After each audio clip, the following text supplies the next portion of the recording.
여러분들 안녕하세요. 오늘은 데이터 시각화 네 번째 수업 시간이고요. 오늘 수업 시간에는 태스크 앱스트랙션 또는 과업 추상화를 배워보도록 하겠습니다. 먼저 저번 수업 시간에 다룬 내용부터 잠깐 복습해 보도록 하겠습니다.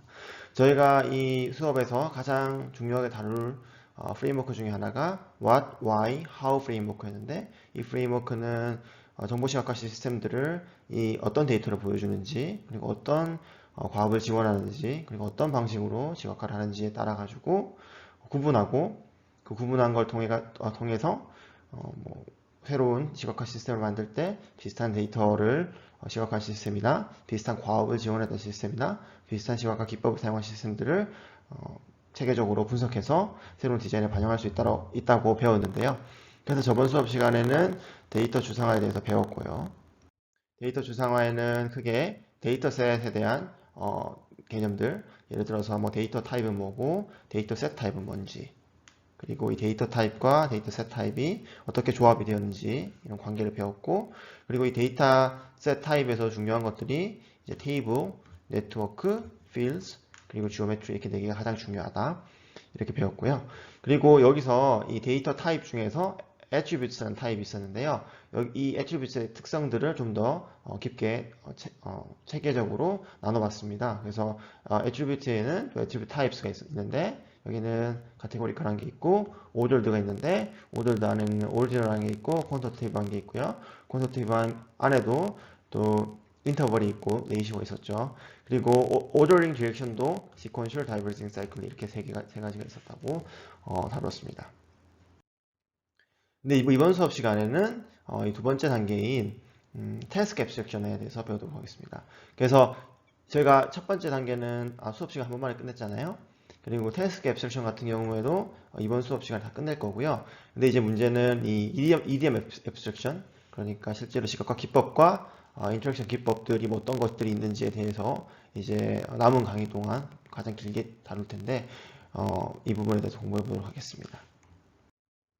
이게 이제 태스크 앱스트랙션에 나오는 내용들을 그림으로 도식화한 건데요. 지금 보시면 크게 액션이 있고 타겟이 있죠. 그래서 액션 같은 경우에는 동사입니다. 그래서 어떤 행동을 할 거냐, 어떤 과업을 사용자가 할 거냐. 예를 들어서 분석할 거냐, analyze, 아니면 뭔가 찾는 것이냐, search, 아니면 뭔가 원하는 정보를 질의하는 것이냐, query 이렇게 세 개가 있고 target 같은 경우에는 명사입니다. 그래서 이 액션의 대상이 되는 그런 명사들이 오는 거고, 예를 들어서 뭐 all day라에 대한 것들이 있을 수 있고, 아니면 attributes에 대한 게 있을 수도 있고요, 아니면 특수하게 이제 특정 데이터셋 타입에 대해서 어떤 찾고자 하는 그런 목표가 있을 수 있는데, 예를 들어서 네트워크 데이터에 대해서는 뭔가가 있고, 스파셜 데이터 같은 경우에도 뭐 shape가 있습니다. 그래서 Y는 크게 액션과 타겟으로 이루어져 있고, 액션도 크게는 이렇게 세 가지 계층으로 이루어져 있습니다. 그래서 analyze를 이제 high level 액션이라고 부르고요. search를 mid level 액션, 그리고 query를 low level 액션이라고 부르고 있습니다. 그래서 과업 추상화를 왜 하냐?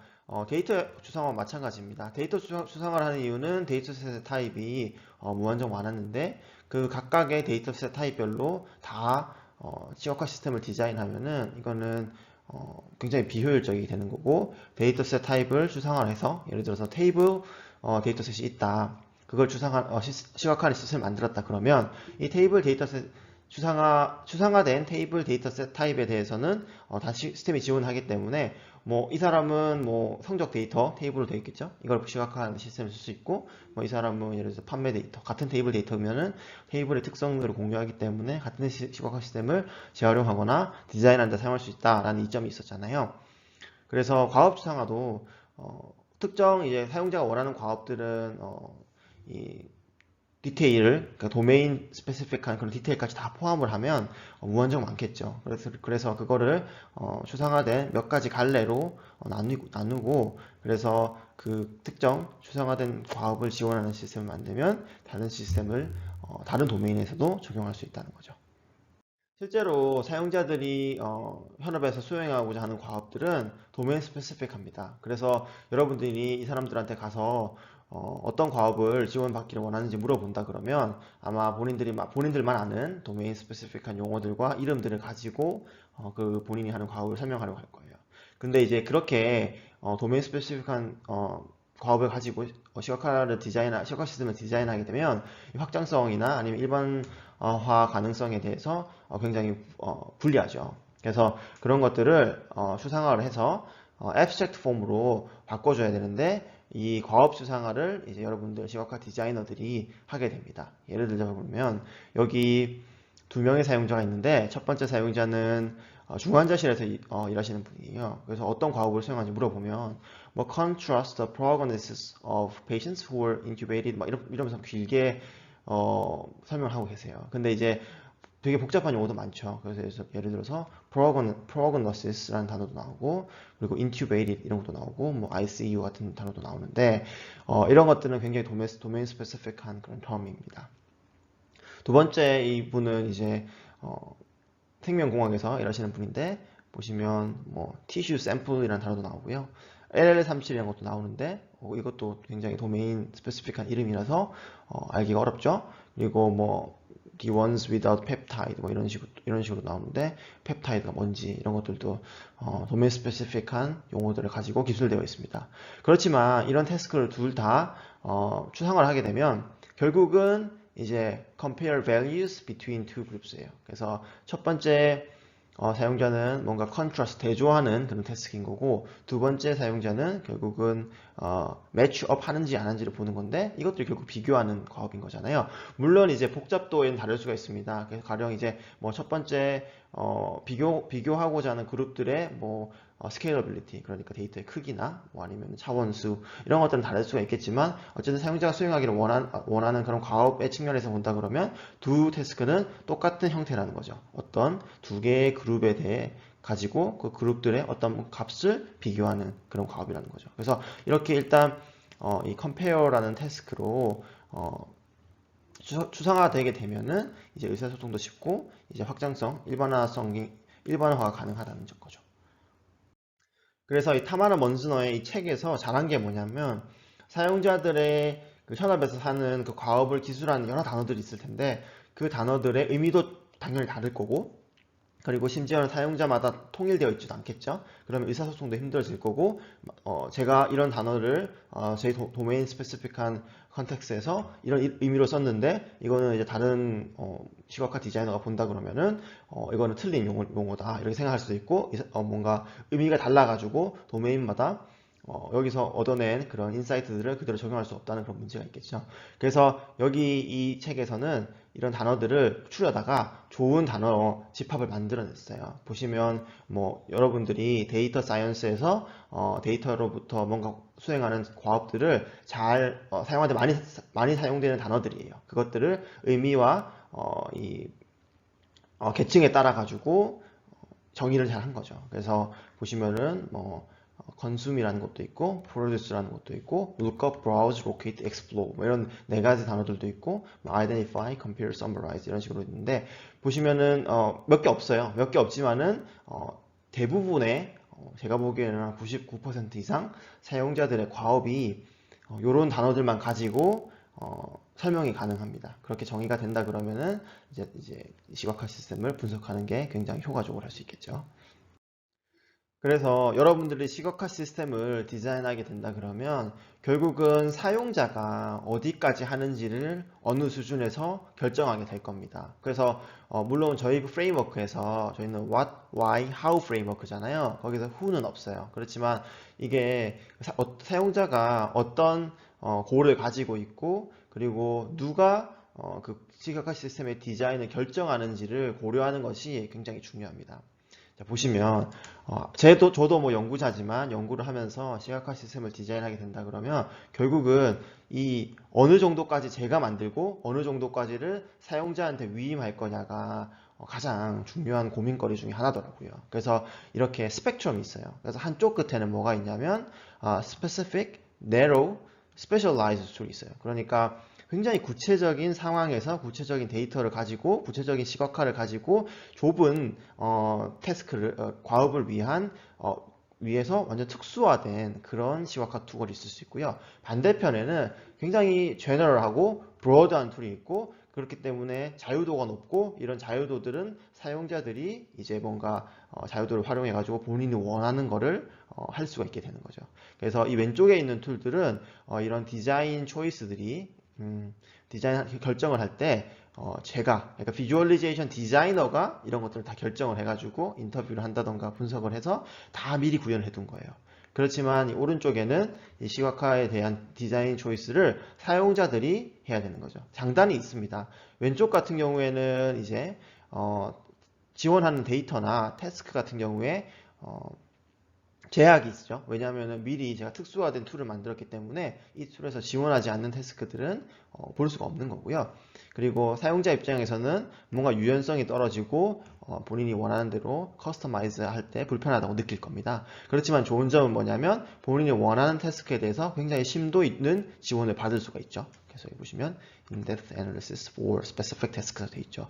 그래서 그리고 또 좋은 점은 뭐냐면 어차피 디자이너인 제가 많은 디자인 초이스들을 다 결정을 했어요. 제가 이제 다 만들어 놨으니까 여러분들은 뭐가 가능하고 이걸 어떻게 쓰는지만 배우면 됩니다. 이렇게 제가 얘기를 할 수 있는 거죠. 사용자들한테.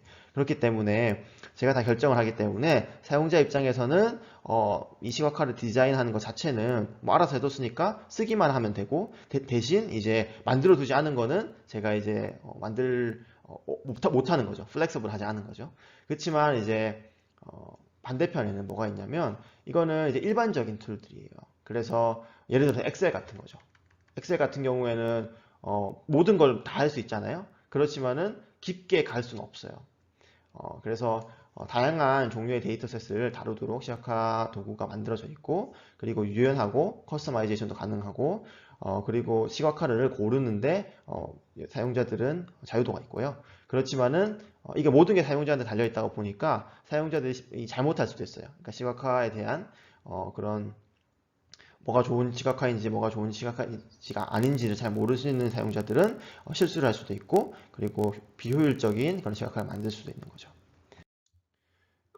그래서 이제 예를 들자 그러면 왼쪽에 있는 스페셜라이즈된 툴들은 일반적으로 학계에서 많이 나와요. 그래서 뭐 라이브 간트나 프로 리뷰 여러분들 처음 들으실 텐데 제가 만든 시스템 시각화 시스템들입니다. 예를 들어서 뭐 공정의 스케줄을 보여주는 시각화거나 아니면 대용량 데이터를 탐색할 수 있는 점진적으로 탐색할 수 있는 그런 시스템인데, 이런 시스템들은 굉장히 심도 있는 어떤 문제에 대해서 깊게 파고들어서 사용자들의 자유도보다는 이 깊이를 중요시하는, 그래서 연구 논문으로 나오는 그런 도구들인 거고, 오른쪽에 있는 도구들은 흔히 이제 상용화가 되는 도구들이에요. 그래서 뭐 태블로나 저희가 이제 이 수업 시간에 다룰 텐데 이따가 스파파이어나 이것도 역시 시각화하는 시스템이고, 파워 BI 역시 그것도 시각화하는 시스템들입니다. 그래서 이런 도구들은 지원하는 데이터셋도 다양하고, 그리고 이제 사용자들이 자유도가 있어가지고 원하는 시각화를 원하는 위치와 원하는 형태로 배치를 할 수 있습니다.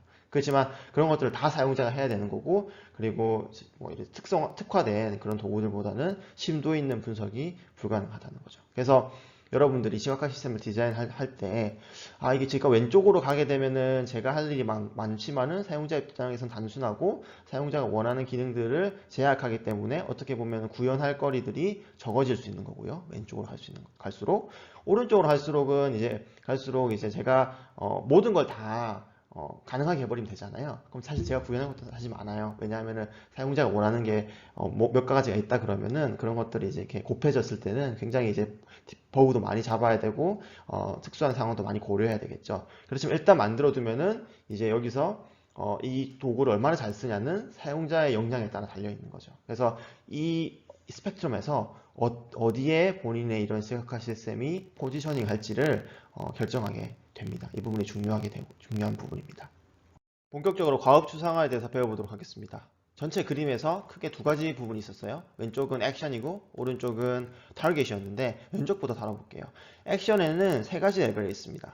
Analyze와 Search와 Query고 각각 High Level Choice, Mid Level Choice, Low Level Choice라고 부르는데 이것들이 이제 하이, 미드, 로우라고 하니까 뭔가 계층이 있다고 생각하는데 계층이 있는 건 아니에요. 그래서 이 각각의 레벨은 독립적이고요. 예를 들어서 어떤 시각화 시스템이 어떤 태스크를 지원하냐면 뭐 디스커버와 로케이트와 아이덴티파이를 지원한다. 이런 식으로 얘기를 할 수가 있습니다. 각각은 독립적이고 애널라이즈 같은 경우에는 데이터가 어떻게 사용되는가 크게 두 가지가 있어요. 시스템에서 데이터를 가지고 뭔가 시스템을 다른 시각화를 그리기 위해서 사용할 수가 있겠죠. 이런 것들은 이제 데이터를 소비하는 건데 이거는 이제 컨숨이라고 부르고 그리고 데이터를 가지고 이 시스템에서 그냥 시각화를 소모하는 것이 아니라 원래 데이터를 다른 데이터로 재가공한다거나 아니면 새로운 형태의 데이터를 만들 수 있습니다. 그래서 크게 Analyze는 consume과 새로운 데이터를 만드는 produce 두 개로 이제 태스크로 구분할 수가 있고 mid-level choice 같은 경우에는 검색이에요. 그러니까 search인데 search가 검색이고 이제 explorer가 탐색인데 그러니까 이또 용어를 주의하셔야 되는데 저희가 검색이라고 하면은 일반적으로 뭔가 텍스트 문서에서 찾기 또는 Ctrl F를 눌러가지고 뭔가 찾아요. 찾아서 이제 그 위치를 찾는 거를 이제 서치라고 흔히 부르잖아요. 아니면 뭐 구글에서 뭔가 서치를 한다 이런 식으로 얘기를 하는데 시각화 분야에서는 서치 태스크를 또 네 가지로 나눕니다. 네 가지가 있는데 lookup, browse, locate, explor입니다. 저희 차이점은 다음에 다뤄보도록 할 거고요. 그래서 시각화가 하나 주어지면은 여기서 서치를 해요. 서치를 하면은 뭔가 타겟이 나오겠죠. 제가 찾고자 하는 아이템이 나왔어요. 그럼 이 아이템을 가지고 디테일을 더 발견하게 될 텐데 이 디테일 어떤 형태의 디테일을 원하냐 그거 이제 로우 레벨 조이스에서 큐어리인데요. 그래서 이 타겟에 대해서 뭔가 찾고자 한다. 그럼 이제 아이덴티파이가 되는 거고 그게 아니라 이 찾은 타겟들을 비교하고자 한다. 아니면 컴페어가 되는 거고 아니면 여러 가지 타겟들이 더 많아가지고 얘를 찾은 타겟들을 요약하고 싶다. 그럼 이제 서머라이즈가 되게 됩니다. 그래서 이런 것들이 이제 독립적으로 하나씩 사용자들이 원하는 과업을 추상하는 데 사용되는 용어들입니다. 자, 그럼 각각 이 레벨을 한번 다뤄볼게요. 자, 첫 번째 하이 레벨 초이스, 애널라이즈였죠. 거기서 이제 컨숨과 프로듀스가 있는데 컨숨이 아마 가장 자주 나오는 이유예요. 그래서 시각화 시스템을 왜 쓰냐 물어본다 그러면 데이터는 이미 저장되어 있고 이 데이터로부터 정보를 찾고 싶은데 그건 어떻게 하냐면 시각화를 한 다음에 그 정보를 찾고자 한다. 그래서 시각화 시스템을 쓴다. 이건 이제 가장 자주 나오는 이유잖아요. 이것처럼 저장되어 있는 데이터에 숨겨져 있는 정보를 소비하고자 하는 것이 이제 이 consume task들이고요. 여기 밑에 보면은 세 개, discover와 present와 enjoy가 있습니다. 각각 미묘하게 달라요. 그리고 가끔은 이 시각화 시스템을 가지고 원래 있던 데이터에 대해 있는 정보를 소비하는 것이 아니라 거기에다가 더불어서 다른 데이터를 재강호한다거나 만들어내는 데도 시각화 시스템이 사용됩니다. 그래서 이런 태스크들을 produce 태스크라고 부릅니다. 이 액션에는 아래에는 이제 세 가지의 골이 있는데요. 첫 번째 골은 discover, 두 번째는 present, 세 번째는 enjoy예요. 그래서 가장 중요한 거는 이 discover와 present의 차이를 이해하시는 건데요. discover 같은 경우에는 데이터를 시각화해서 그 목적이 원래는 몰랐던 지식을 찾는 데 있는 거예요. 그래서 원래는 몰랐는데 데이터를 시각해 보니까 새로운 지식이 찾았다. 새로운 지식을 창출했다. 이럴 때 이제 그렇다 그러면 이런 데 목표가 있다 그러면 이 시각화 시스템에 사용하는 과업이 디스커버이다 라고 얘기를 할 수가 있는 거고요. 그게 아니라 원래 알고 있었던 지식을 재가공해서 이거를 사용자에게 다른 사람들과 의사소통하는 데 사용한다 그러면 이거는 이제 프레젠트 고를 가지고 있다고 얘기를 합니다. 예를 들어서 제가 뭔가 보여주고 싶은 게 있어요. 저희 인구가 줄어들고 있다라는 걸 보여주고 싶다 그러면 이걸 단순히 그냥 숫자 형태로 테이블로 보여줄 수도 있겠지만 그게 아니라 뭐 라인 차트로 보여준다 그러면 다른 사람들과 의사소통하기 더 쉽겠죠. 그래서 그럴 때 이 프레젠트 골을 가지고 있다고 하고요. 세 번째 과업의 종류는 인조이인데 이거는 두 개와 좀 다릅니다. 뭐냐면 캐주얼한 컨텍스트, 일상적인 컨텍스트에서 시각화를 사용할 때가 있어요. 예를 들어서 제가 걸음수를 측정하는 앱을 쓰는데 이 앱을 보면은 지난 2주간의 걸음수를 날마다 라인 차트로 보여줘요. 그러면 이 라인 차트를 보고 제가 데이터를 소비하는 건데, 컨수하는 건데 이게 새로운 지식을 창출한다거나 물론 어느 정도의 제가 뭐 패턴에 대해서 창출할 수 있겠지만 이게 주 목표는 아니죠. 그리고 이걸 가지고 남들과 의사소통하는데 쓴다거나 그것도 아니죠. 그래서 이런 경우에는 제가 이 데이터를 즐기기 위함이잖아요. 물론 이게 완전히 이게 클리어 컷이 있는 건 아니에요. 그러니까 어떤 시스템이 이거는 디스커버만을 지원을 하고 프레젠트는 지원하지 않는다. 아니면 디스커버만을 지원하고 인조이를 지원하지 않는다. 이렇게 얘기할 수는 없고요. 이 세 가지가 다 어느 정도 있겠지만 주 목표가 뭐냐는 거죠. 그래서 그런 걸음수를 측정하는 앱 같은 경우는 인조이인데 이거는 디스커버 프레젠트랑 좀 다르다는 거죠. 제가 이 데이터를 보고 흥미를 가지고 좀 더 즐기기 위해 한다는 거죠. 그래서 이런 세 가지의 고울이 있습니다. 첫 번째 디스커버 고울에서는 없던 지식을 이 시각화 시스템을 통해서 창출을 하는 데 목표가 있는 건데요. 여러분들이 만약에 처음 본 데이터셋이 있는데 디스커버를 하라고 한다 그러면 되게 어렵겠죠. 그래서 이 디스커버를 하려면 사용자들이 어느 정도 선행 지식이 있어야 됩니다. 이 데이터에 대한. 그래서 예를 들어서 뭐 어떤 이론을 알고 있다거나 아니면 뭐 이 데이터를 기술하는 모델을 알고 있다거나 아니면 확인하고자 하는 가설이 있다던가 그게 아니면 최소한 이 데이터에 대한 뭔가 직관이 있어야 된다는 거죠. 그래서 이런 것들을 가지고 이 데이터를에 대한 새로운 가설을 만드는 데도 사용할 수가 있고 그래서 이게 generate a new hypothesis 라고 하는 부분인데 그래서 새로운 데이터 확인하고자 하는 가설을 만드는 데도 시각화 시스템을 사용할 수 있고 그게 아니면 원래 있던 가설을 확인한다거나 아니면은 disconfirm 그러니까 틀렸다고 말할 때 이제 이 시각화 도구를 사용할 수가 있는 거죠. 그래서 여러분들이 이 데이터 시각화를 할 때 이 데이터에 대해서 확인하고 싶은 굉장히 구체적인 무언가가 있다 그러면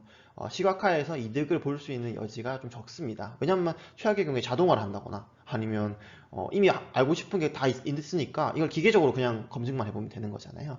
근데 여기서 시각화 시스템에서 가장 중요한 것들은 뭐냐면 이런 확인하고 싶은 있는 가설 자체가 없는 경우에요. 사용자가 이 데이터를 보면서 일단 뭔가를 봐야 가설이 생긴다. 이런 경우에는 이렇게 이 디스커버를 할 때 특히 이 새로운 가설을 만드는 것이 중요하다는 거죠.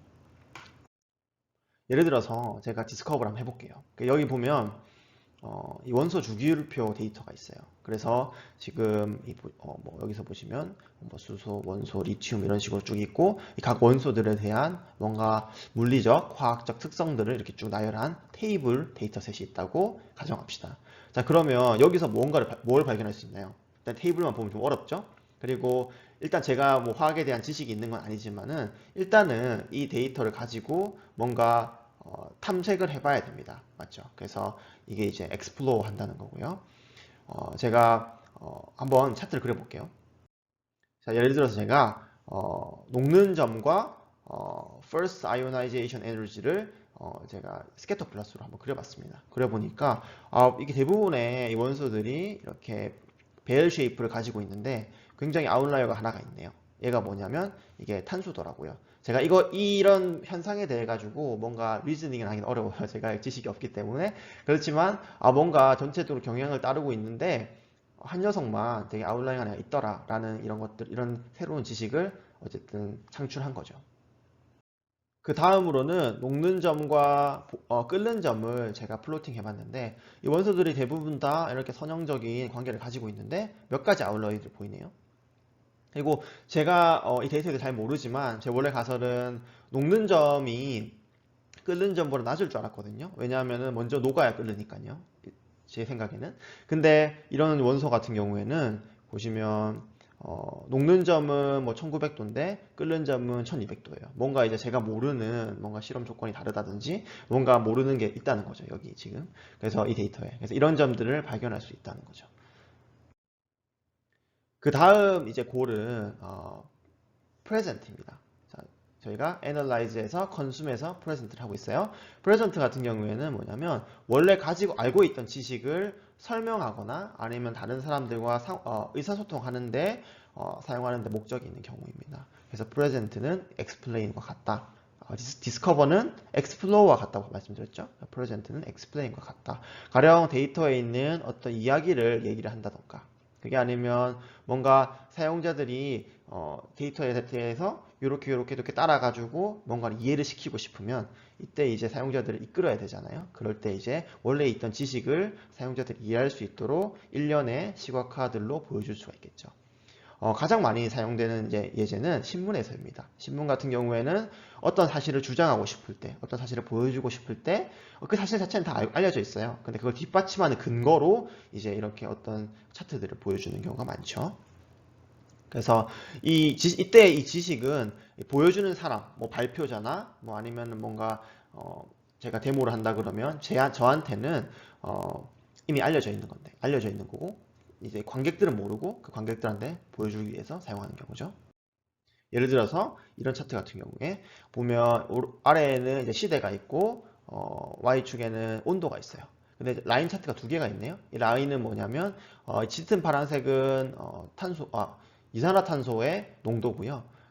이 하늘색은 온도입니다. 그래서 보시면 뭔가 코릴레이션이 있어요. 그렇죠. 그래서 이산화탄소가 줄어들면은 온도가 올라가고 이산화탄소가 올라가면은 온도도 올라가는 것처럼 보이네요. 이게 물론 이산화탄소 때문에 온도가 올라갔다고 얘기할 수는 없겠죠. 그렇지만 상관관계가 있다라고 주장을 하는 거죠. 이 차트를 보여주면서 그게 이제 프레젠트의 예제가 되겠죠. 마지막 고울은 인조이고요. 이거는 조금 더 캐주얼한 상황에서 일상적인 상황에서 시각화를 사용할 때를 의미합니다. 재미나 흥미를 위해서. 그래서 이게 실제로 사용자가 그러니까 디자이너가 목표는 뭔가 좀 심각한 상황에서 사용하기를 기대했는데 이것들이 꼭 일치하는 건 아니잖아요. 사용자 입장에서는 그냥 재미로 이 시각화를 보고 뭔가 인사이트를 얻기 위한 게 아니라 그냥 뭐 차트가 있고 눈으로 뭔가 보이고 이것들이 나에 대한 것일 때 특히 재미가 있기 때문에 본다. 이런 것들도 이제 목표가 될 수가 있는 거죠. 예를 몇 개 보여드릴게요. 첫 번째 이 인조이 예제는 이게 제가 유튜브에서 굉장히 저도 재밌게 인조이하는 그런 시각화의 예제인데요. 이런 예제들이 많더라고요. 보면 이게 바차트예요. 바차트인데 시간별로 뭔가 숫자의 변화를 보여줘요. 그래서 이게 제가 비디오를 재생하지 않고 직접 들어가서 보시면 좋을 것 같아요. 여기를 보시면 예를 들어서 이 기업들의 시가총액을 시대별로 이제 보여주는데 이게 뭐 예를 들어서 1960년부터 2020년까지 보여준다 그러면 순위들도 바뀔 거고 이 시가총액이 바뀔 테니까 이 바차트들이 그냥 이렇게 막 움직여요. 이 랭킹도 바뀌고 왼쪽 오른쪽으로 바뀌어서 막 갑자기 급부상하는 그런 회사들도 있고 갑자기 없어지는 회사들도 있고 이런 식인데 이런 것들이 어떻게 보면 뭐 시가총액을 확인하고 싶은 사람들, 뭐 진짜 트렌드를 확인하고 싶은 사람들도 요거를 이제 디스커버의 형태로 목표를 가지고 소비할 수도 있겠죠. 그렇지만 저는 이 차트를 보는 데 있어 가지고 그냥 뭔가 라인들이 막 움직이고 뭐 아는 기업들도 나오면 재밌고 그리고 이것들이 순위가 바뀌는 것도 저때 무슨 일이 있었지? 이런 흥미를 가지고 이제 보게 되거든요. 그래서 이런 것들이 이제 시각화를 소비하는데 인조이의 예제가 되게 됩니다. 그 다음 예제는 이제 워들인데요. 이제 워들은 이게 워들이고요.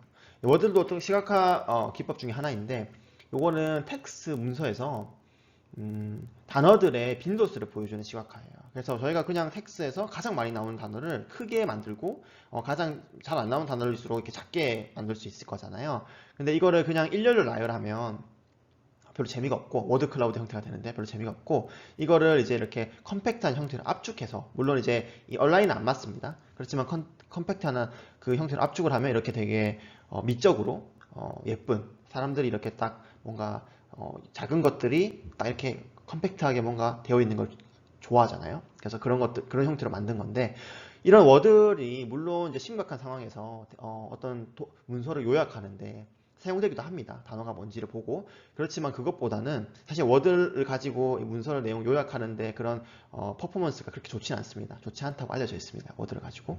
그렇지만 이 워드를 보면 이 사람들이 되게 즐겁잖아요. 제가 알고 있는 문서에 있는 이 단어들을 가지고 이렇게 컴팩트하게 배열되어 있는 게 되게 미적으로도 즐겁고 그리고 이거 같은 경우에는 제가 만든 시스템인데 이 시스템 같은 경우에는 이 단어들을 직접 손을 가지고 돌린다거나 움직인다거나 늘린다거나 줄이다거나 합친다거나 할 수가 있어요. 그래서 이렇게 하면은 이게 물론 이게 심각한 분석 상황에서는 움직인다는 게 의미가 별로 안 중요할 수도 있어요. 중요한 단어는 중간에 와야지라고 할 수도 있잖아요. 그렇지만 어차피 이 골이 인조이라 그러면은 좀 더 재미있게 하는 거죠. 그러면 실제로 제가 미술관에 전시를 해서 보니까 이 꼬마 애들도 와가지고 이 단어들을 막 합치고 돌리고 하고 가더라고요. 재밌게. 그래서 이런 것들도 인조이 엑샘플이 됩니다.